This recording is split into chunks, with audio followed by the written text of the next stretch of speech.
Hello, welcome. Thanks to everybody who's joining us early. I know it's super early, you guys, and I'm sorry.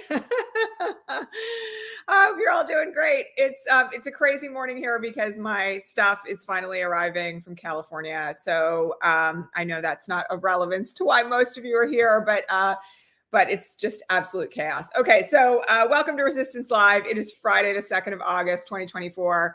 We have had an incredible 24 hours on the good leadership for democracy front. So I'm looking forward to talking to you about all that. Today, for our visually challenged viewers, I'm wearing a white tank top with a black blazer over top. I have my gold hoops in. I'm a pink-skinned, green-eyed, dirty, blonde-haired woman, and I am in front of my Tides Will Turn sign and my big floating shelves. And the background on this will change probably mid next week once we're set up completely in my office. All right. First things first, we learned right before yesterday's broadcast that there was going to be this prisoner exchange with Russia involving 2 other countries as well as the US. If you have not yet gone and seen the footage of what happened last night when President Biden met 3 of the 4 released hostages at Andrews Air Force Base, along with Vice President Harris, you should go find it. Because I will tell you that in addition to the fact that the story of how Joe Biden got this done is truly incredible, like a sign of just a tremendous leader who cares very deeply about the diplomacy and the future and the families of this country. The footage itself is just incredibly heartwarming. Just, watching the children of one of the hostages just run to their mamas just completely broke me. So I want everybody to understand that while we were all in the thick of this, is he going to step aside? Is he not going to step aside? Are the white tech bros going to try to step past Kamala Harris and alienate half the basic Democratic voting base? Are they going to do this insane blitz primary idea? You all know what my thoughts were about that at the moment, that at the time, that if Biden stepped aside and they skipped over Harris, we were done for. While all of that was going on and he had COVID, Joe Biden was finalizing negotiations that had taken about 18 months to get this prisoner swap done. And the thing that I don't want anybody to miss here is that in the process of doing all of that, he had to ask 2 of the countries involved to really act against their own interests, to release Russian prisoners that, for instance, were housed in Germany so that the US prisoners could be released. And there's reporting this morning that in particular, German officials said that they would essentially only have done it for Joe Biden, that because it was Joe Biden, they were willing to do it. And I just have to say that speaks so loudly to the importance of diplomacy and the importance, as Joe Biden said yesterday at the White House, of having allies and building consistent and supportive relationships with ally countries, that there kind of isn't any better example of it, right? All this nonsense from Donald Trump about how he was the only one who could have gotten Gerskovich released, or how, Putin likes him, so Putin would have done it, right? Well, meanwhile, Joe Biden's been negotiating this for a year and a half while Trump's just been spouting off his mouth. And even yesterday, he didn't have a single decent word for the released hostages, because really that's what Russia does, is it takes US hostages and then barters them in exchange for prisoner releases. Had not a single word for these folks, including for Paul Whelan, who had been there for more than 6 years. I mean, the idea, again, I know we all know this already, and I'm preaching to the choir here, but, the idea that this bluster and this F you to our allies and to NATO and, to anybody who isn't paying their fair share, whatever he decides that means, is somehow the way to run an international network of allies. It's just such trash, and it's so facile and unaware, and meanwhile, here's Joe Biden just quietly behind the scenes, no fanfare, no kind of blasted announcements for his own narcissistic supply, unlike Donald Trump, just doing the work. He's just doing the work. to reunite the families of Americans and American green card holders, to make sure that people who don't deserve to be incarcerated by our enemies are in prison. I mean, it just is an extraordinary moment and an extraordinary reminder of great leadership and why, like, democracy matters and voting matters and making sure that you are doing your part to elect leaders that really represent our values, why it matters so much, right? I will tell you that in watching all of this, watching it last night, looking at the footage this morning, and hearing all the reporting on this yesterday, the contrast could not be more stark, right? Because it's just such a mark of competence to just ignore the noise and make sure that you're doing the right thing for the people who elected you. And I know we've had a lot of conversations here on the broadcast over the last few months about people getting bored and how, a trauma response is to kind of like constantly anticipate that there's going to be more abuse rather than being comfortable in safety, right? This is a moment to recognize how much better it feels to know that there is competent, quiet, stable, reliable leadership in the White House rather than chaos, right? And I say that to like, particularly all the nihilists, because we spent a lot of time talking about that here too, who are like, burn it all down if the candidate isn't doing what I think they should do. No, right? You elect the person who gets you the closest to the place that you want to go. And that, right now, I mean, you all know this. I was all in for Elizabeth Warren. Biden was not my first choice by a long shot.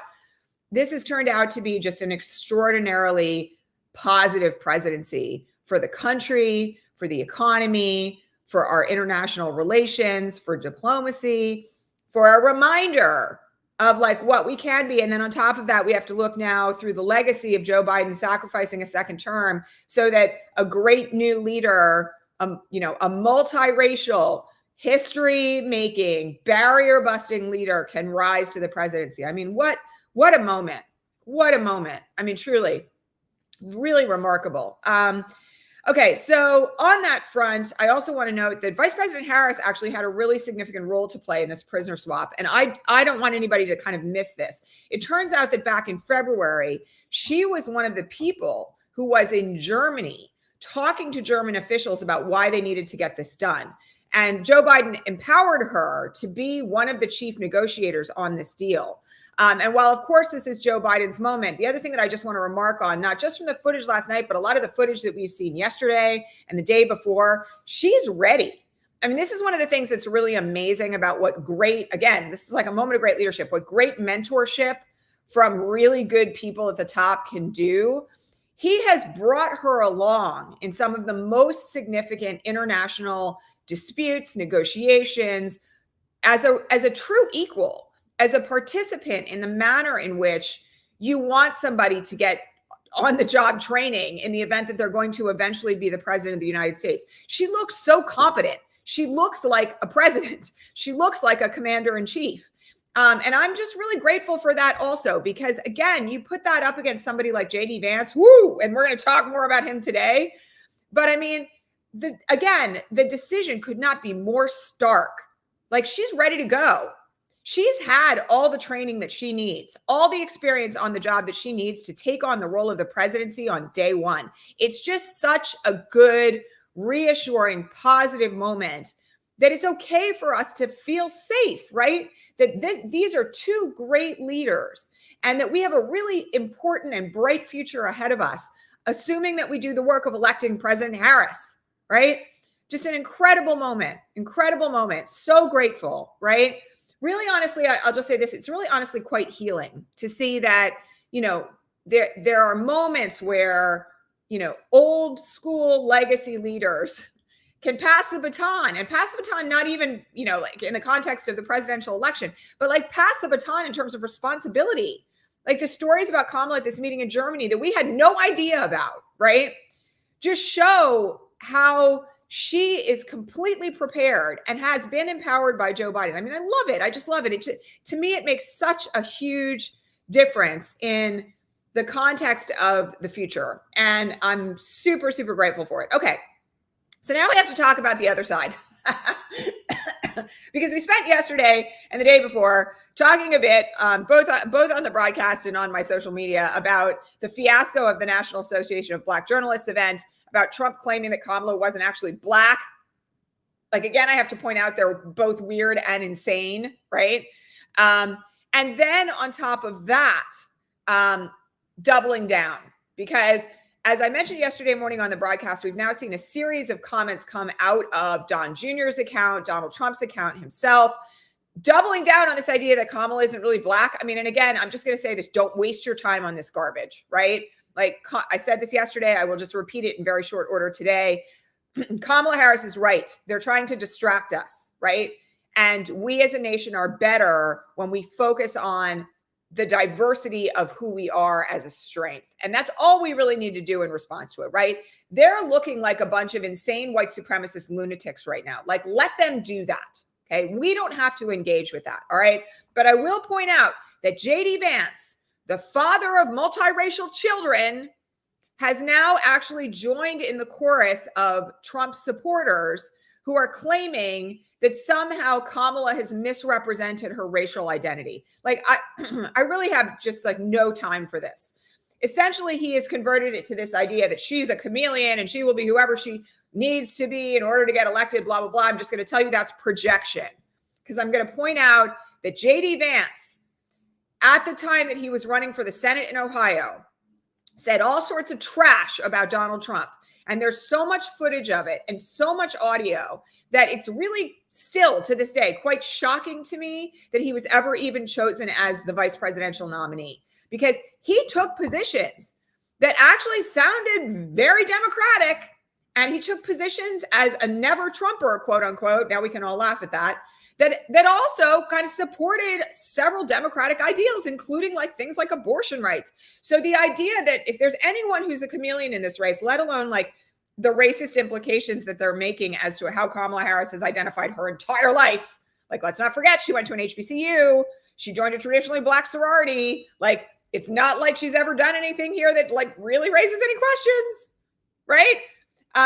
The idea that, you know, that she's the chameleon when he's the one who is so craven in his ambition that he will toss aside any prior position that he's adopted and will essentially jettison his wife and his biracial children to make sure that he rises to a position of power. It's truly gross and disgusting. So the only reason why I raise it today is that I just want you all to be aware that, you know, as I have been saying now, really for the last, whatever it's been, 12 days. Has it only been 12 days? Yeah, it's only been 12 days since Kamala Harris was endorsed as a nominee.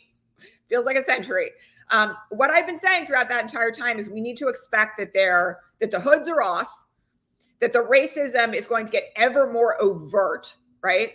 And that they are going to double down on these insane claims, and they're going to be abusive, and they're going to be misogynist, and that they're going to throw everything at the wall. So just be aware that that's out there. And our job, as I said yesterday, and I've said here before on the broadcast, is to keep our noses to the grindstone and keep doing the work to get out the vote. All right. Just keep doing it. And again, over in our Patreon community, you all know you can join that community for as little as $5 a month. Patreon.com/ResistanceLive. You get to ask me questions before every broadcast. And if I'm going to be early, like I am today, you get lots of notification. Those guys knew last night that we were going to be here at this time. So I want to just, say this. Our Patreon community continues to really do the work in this regard. There was somebody on there this morning who was like, I printed out voter registration forms. I'm carrying them around in my purse. Every single person that I encounter, I ask them if they're registered to vote. And if they're not, I'm handing them a form. Other folks on that feed are making sure that people know how to check their voter registrations. I'm going to remind you all here, check your voter registration. Check it at least once a month between now and November. My highest priority here, this is one reason why I was at the DMV earlier this week, was to make sure I'm registered to vote. Our deadline here isn't until October, but damn right I was going to get it done early, and I'm going to be checking that as soon as I can, once my driver's license actually arrives, to make sure that my voter registration is what it is. I'm going to remind you again, Republican voting officials are doubling down on these efforts to like scrub voter rolls. So do your part, right? And then make sure in addition that you are checking routinely your voter registration, the voter registrations of your kids, if they're registered to vote for the first time, of your family members, and make sure that you're asking everyone in your community if they're registered to vote, right? That's really the bare minimum. Like, we're not even talking deep canvassing strategy here. You just want to ask people, are you registered to vote? Don't forget to register to vote. You know where you're going to vote this November, right? Really basic stuff. And I'm going to remind all of you who also were here asking questions about what to do if you work in an environment where you're not legally allowed to talk about politics. Asking people if they're registered to vote is nonpartisan. You're not advocating for a candidate. You're not advocating for a position. You're just asking the basic question of whether or not somebody is registered to vote. And you can do that anywhere, right? Also, reminder, you can do whatever you want on your own free time, okay? So great reminder here to just like stay focused. Kudos to all our members in the Patreon community who are continuing to mobilize where they live. Love you guys. You're doing great work. And let's like keep it up. Let's really keep it up. Okay. A couple of other things that I just wanted to mention here. The DNC voting for Kamala Harris, the virtual voice vote, it's not really a voice vote because they're checking forms, but is continuing through Monday, all right? Lots of folks who you know who are delegates are posting their voter selection forms online. That began at 9 o'clock yesterday, all right? 9 a.m. yesterday. So that means that there is going to be an ongoing reporting on, you know, the official nomination of Kamala Harris for purposes of the DNC. All that was done to make sure that the ballot deadlines were being met. That's why it's being done in advance of the DNC itself. And so keep an eye on that. Kudos to everyone in this community who's a delegate. There's a lot of you. Thank you for using your voices for Kamala Harris. It's really, really good. And you know, again, this is just to be aware that that is ongoing and it's all going to be very official come Monday. Okay. We had great news out of Tennessee yesterday. Gloria Johnson won the Democratic primary. She is, of course, running against Marsha Blackburn. Gloria Johnson, you will remember, is a part of the 3 state Tennessee legislators, including Justin Jones and Justin Pearson, who were chastised and the Justins were jettisoned from their seats in the Tennessee House of Representatives thanks to their incredibly racist white GOP Speaker of the House. And Justin Jones continues to be punished routinely for speaking out on behalf of gun violence survivors in the Tennessee House. Gloria Johnson wiping the floor with Marsha Blackburn would be a hell of a moment for Tennessee. And I haven't mentioned Gloria Johnson on here in the last couple of weeks, but I will just tell you all, I'm really, really excited about this candidacy. I have been for a really long time, like ever since she announced. And the fact that she won her primary yesterday is a very good sign, but I'm also just going to point this out. I really don't want anybody to underestimate what's possible in November, because even in Tennessee, where that seat is considered right now a lean red, a lot of the polling is not taking into account the Dobbs effect after Roe versus Wade being overturned and the mobilization that is taking place in places like Nashville by Gen Z voters, gun violence prevention activists, and other folks who are really like getting involved for the first time. Okay. Again, that school shooting in Nashville was a watershed moment for Tennessee politics. And I said earlier this year, when everything was happening in the Tennessee State House, that the removal of Justin Jones and Justin Pearson was going to be one of the most significant political events of the year. Because literally, you all will remember, as we all watched it happen, how devastating and awful and racist it appeared in real time. Like even the photographs out of those moments are horrifying, with, you know, the white Speaker of the House looming over Justin Jones and Justin Pearson while they tried to speak on behalf of the families of the victims of that shooting on the floor of the Tennessee House. So please keep your eyes on that race. Donate to Gloria Johnson if you have not yet done so. And I'm going to remind you all that just because something looks like it's a lean red, all bets are off in this election. And it's so critically important to continue doing that work. Like, please continue doing that work, even if you live in a deep red state. Like, I have to remind you all, Birmingham, Alabama has a very dynamic young Black mayor right now. Things are changing in the South. And I'm really excited, frankly, about it. I think it's awesome. All right. What else for today? I want to talk for a second just about the Olympics. And I don't know how many of you have been following women's gymnastics. This has been a really interesting week for purposes of patriotism, right? Because one of the things that I know has been disturbing to so many of our audience members and to me has been the way in which all these traditional ideas of patriotism and love of country have been co-opted by the far right since 2015. The American flag, we the people, you know, the first words of the Constitution, I guess it's like the Declaration of Independence. I'm losing my mind today because I'm under so much stress about this move. But you know, when I was living in California, I would be on the soccer field sometimes with my kid, and there would be parents who very clearly were 3%ers or oath keepers who had "We the People" tattooed on their arms, right? And it was really distressing, like distressing as a lawyer, distressing as, you know, an American, to see those sorts of emblematic, patriotic things co-opted on behalf of white supremacy and anti-democratic forces, right? So for those of you who haven't been watching the Olympics, like Simone Biles wrapped up the all-around gold medal last night in a very dramatic moment. And, you know, the other thing I'll just say is the women's gymnastics team is so diverse and representative of America that it's also just like really beautiful to watch what has happened over the last few days with that team at the Olympics. Like Simone Biles is just like the GOAT. So I'm just an incredible athlete. But one of the things that made me want to talk about it today is that you all probably know the story of what happened with Simone Biles at Tokyo. She got a case of the twisties, which is, of course, you know, something that happens to gymnasts where they can't get their bearings. They can't get their brain and their body to line up in terms of where they are in space when they're twisting. And hang on. And one of the things that she did was she actually dropped out of the Tokyo Olympics because she was having, that's my dad. I'm going to get back to him, because she was having essentially very serious mental health challenges. That's actually my son. Hang on, decline. Give me 1 second here. I will have to call you back.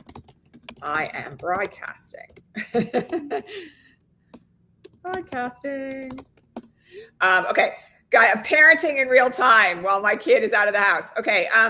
One of the things that was really key about the events around Tokyo was that Simone Biles was one of the first U.S. gymnastic athletes, and there's such a saga with all the abuse that young women have typically suffered at the hands of USA Gymnastics. Like, I'm not even going to get into that today, but she really needed a mental health break, and she took a moment after Tokyo to really like go to therapy, pause, deal with the trauma of what she had experienced in her prior experiences in USA Gymnastics. If you haven't watched the Simone Biles documentary, you should go find it, because I will tell you that whole story is kind of a marker for me also of what we need to remember in our campaigning and our mobilization work around democracy. Like, please don't forget that all of us have lived through incredibly traumatic things since Trump was elected, and long before that for many of us, right? Certainly the case for me. But I have to remind you all again, and I feel like this is a really important thing to remember here, is that we all do need breaks. And this is one reason why earlier in the summer, I was recommending to people that, like, you take some time off when the news cycle was slow, or you take some time off when you're feeling overwhelmed. While we, yes, have 96 days left to get this done, and it is really like, you know what's to the wall until it's over, right? At the same time, I desperately want to remind you all, like, do not burn yourselves out. There's a couple of people in our community over on Patreon who have been like phone banking 6 nights a week. Like, you do not need to do that unless you really feel like you have the capacity to do that in order to get this done. And as many historic civil rights activists and, you know, current civil rights activists who I know have said to me, the point is not to get to the finish line and then not be able to build the future that we want. So take the lesson from this, right? When you take the break, sometimes you get to come back even stronger than you were before. And I really feel as though the lesson of Simone Biles, because she's talked a lot publicly about her own mental health challenges and what it took to get back to this place, is that when your body and your brain is telling you to pause, trust that your teammates have your back, right? Suni Lee went on to be like, again, the all-around world gold medal holder at the Tokyo Olympics when Simone Biles needed to take a break. And Suni was there winning a bronze yesterday as well. Like, your teammates will have your back. We, as teammates in fighting for democracy, need to have each other's backs. And so I truly want everyone to take the lesson from this. Like, take the moment of understanding that, like, we all have to do our part, and we all have to control everything that we need to, we all need to control what we can give, right? Like, make sure that you are doing what you can. And at the same time, also know that if you can't do all of it, or you can only do so much, the wonderful thing about being in community with one another is that the community will have your back. The community will have your back. And I have learned that lesson from all of you guys more times than I can count as well. Okay. All right. There's one other thing here that I've written that I can't read. You all know, like, sometimes I'm looking at my notes going like, and what does that say? What does that say? There's something else. There's something else here that I haven't, voter registration. So one other thing that I do want to remind people of here as well is that we are seeing newfound efforts to scrub voter rolls. And like I said, you do need to check your voter registration, but also please be aware of how voter registration and voter suppression is taking place in your state. Now, I know a lot of people, we talked about this earlier in the week, were really freaked out by Maddow's broadcast on Monday night and everything that she said about how like all these election deniers had been installed and what could be happening at the state level. I'm going to tell you all that one of the ways to make sure that that is being handled in advance is one, to volunteer to be a poll worker. We talked about this earlier this week, but also to make sure that you are aware legally of what is necessary for you to be able to vote and that you can convey that to everybody that you talk to. All right. Like, nobody who goes to vote at any poll in any given state where there's no voter ID law should be told at the polls that they have to have a valid ID, for instance, right? And one of the things about having so many GOP people installed as poll workers is that sometimes people are being turned away at the polls, all right? So please make sure that you are aware of what's happening. I'm also just going to remind you all, Mark Elias, notwithstanding Maddow's broadcast, but Mark Elias has given a series of interviews since then about all the work that his team is doing legally in the courts around the country to stop these efforts to overturn the vote, throw out the vote, make sure, like, give election officials power that they don't have. Like, they're already on this. And so again, one of the things that I want everybody to like be very thoughtful about here is that you don't need to be terrified about it because it hasn't happened yet. Do we need to be aware? Yes. But one of the means of being aware is educating yourselves on like really what's the voter law where you live, okay? And make sure that as we approach the election, the other thing that you are doing and informing others about is what are the voter hotlines on election day that folks can call if they encounter anything weird, if they get turned away, if they don't get access to an absentee ballot in time. How are they supposed to address that? How can they get an affidavit ballot if one is available and their names have been scrubbed from the rolls rather? Like, there's all sorts of ways that we can proactively work in furtherance of this, okay? And we all really do need to be conscious and mindful of doing that in advance of election day. Okay, DNC is coming up. I have to remind you all, we are a scant few days now away from it beginning. I know that a lot of you, I got some questions about whether or not I was going to be a content creator on the ground because the DNC has done this incredible thing this year of approving political content creators to attend the DNC a la press. I am not able to do that because I'm a single mom. I wish I was going to be there, but lots of my friends are going to be there on the ground. And I just want to assure all of you that, like, I will be doing, of course, live coverage on Threads and here throughout the entire DNC. We'll be talking about it. I'll be giving you live analysis. I'm just not going to be live on the ground at the DNC this year. I wish I could be, but single mom is single mom. And I really am very excited for the folks that I know who are going to be there, but I will be doing everything that I can, of course, to cover it in real time. That may include multiple broadcasts a day as we get into it. So stay tuned for that. Also, just want to remind you that we are expecting a decision from Judge Merchan on the issue of presidential immunity as it applies to Trump's current convictions around the 6th of August. So that's like the middle of next week. And then of course, we are barreling toward the possibility. Sorry, actually, I'm wrong about that. It's the 6th of September. It's the 6th of September because briefing is still underway. We are expecting a brief next week for Judge Merchan, and then we will have a decision by the 6th of September and then sentencing by September 18th. I have to remind you all, because I know it's really hard to remember all of this when all this nonsense is going on, but there's still a possibility that Trump could be in prison at the presidential election. So I know we're all waiting there for that, with bated breath, but stay tuned. Because that's still hanging out there as well. Okay, that's it for today, my friends. I'm super grateful for all of you. Wanted to let you all know that at the insistence of a whole bunch of our Patreon subscribers, I did go ahead and create a housewarming GoFundMe. So I'm going to drop it here in the chat for all of you. If you would care to donate to the housewarming fund, that would be awesome. But please don't feel obligated to do it. I'm so uncomfortable with this stuff. But there's been a whole bunch of Patreon subscribers who were like, you said you were going to put up a housewarming GoFundMe. And so I did finally do it.